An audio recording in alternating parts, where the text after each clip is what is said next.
Nirmala pharmacy college ఆధ్వర్యంలో ఉన్నత భారత్ అభియాన్ కార్యక్రమం వారంపూడిలో జరిగింది. ఓ రిపోర్ట్. మంగళగిరి నిర్మల ఫార్మసీ కళాశాల ఆధ్వర్యంలో ఉన్నత భారత అభియాన్ కార్యక్రమం దుగ్గిరాల మండలంలో 2వ రోజు మోరంపూడి గ్రామంలో విజయవంతంగా నిర్వహించబడింది. ఈ కార్యక్రమాన్ని యూబీఏ సెల్ సమన్వయంతో కళాశాల జాతీయ సేవా పథకం బృందం మద్దతుతో నిర్వహించారు.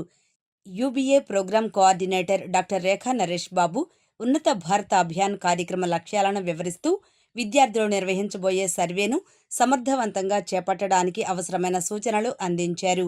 మోరంపూడి గ్రామ కార్యదర్శి జి శ్రీకాంత్ విద్యార్థులకు సర్వే మార్గదర్శకాలు ఇచ్చారు. ఈ గ్రామ సర్వే ప్రారంభ కార్యక్రమానికి గ్రామ టీడీపీ నాయకులు గౌర్నేని అనిల్, గొరికిపూడి సత్యం, జంపాల హరిబాబు, శ్రీపతి కిషోర్, పలువురు గ్రామ పెద్దలు పాల్గొని విద్యార్థులకు పలు సూచనలు చేశారు. ఉదయం సర్వే మార్గదర్శకాలతో ప్రారంభమై ఆరోగ్య, పరిశుభ్రత, పశుసంపద, sustainable agriculture system, rural energy system, ప్రభుత్వ పథకాలు, గ్రామ సమస్యలపై పలు అంశాలతో కూడిన ఇంటింటి సర్వేని పూర్తి చేశారు.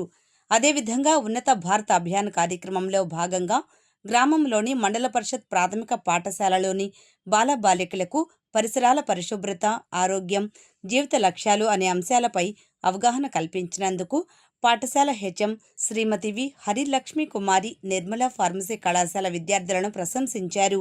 ఈ కార్యక్రమంలో కళాశాల అధ్యాపకులు Shrimati K Priya Prashanti, student coordinators K Mohana, K Radhakrishna, P Sai Snigdha, D Pragnya, A Geetharatnasri, A Raviteja, M Harinath పాల్గొని స్టూడెంట్ టీమ్స్కు బాధ్యత వహించారు. అదేవిధంగా Duggirala MPDO A Srinivasarao, Nirmala pharmacy కళాశాల secretary and correspondent reverend sister G Nirmala Jyothi, principal doctor B Pamul Reddy తదితరులు ఉన్నత భారత్ అభియాన్ విద్యార్థులను మరియు వారి బృందానికి అభినందనలు తెలిపారు. కార్యక్రమానికి సహకరించిన దుగ్గిరాల ఎంపీడీఓ ఎ శ్రీనివాసరావుకు, గ్రామ పెద్దలు అందరికీ మరియు నిర్మల ఫార్మసీ కళాశాల యాజమాన్యానికి ఉన్నత భారత అభియాన్ కోఆర్డినేటర్ డాక్టర్ రేఖా నరేష్ బాబు ధన్యవాదాలు తెలిపారు.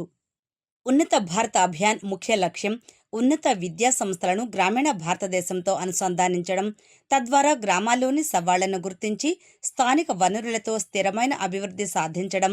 ఇది సాంకేతికత, జ్ఞానాన్ని ఉపయోగించి గ్రామీణ జీవనోపాధిని పెంపొందించడం మరియు గ్రామ స్వరాజ్యం వైపు అడుగులు వేయడం లక్ష్యంగా పెట్టుకుందని, దీనిలో భాగంగా శుక్రవారం 30వ తేదీన చింతలపూడి గ్రామంలో కూడా ఉన్నత భారత అభియాన్ కార్యక్రమం కొనసాగుతుందని కోఆర్డినేటర్ డాక్టర్ రేఖా నరేష్ బాబు తెలిపారు.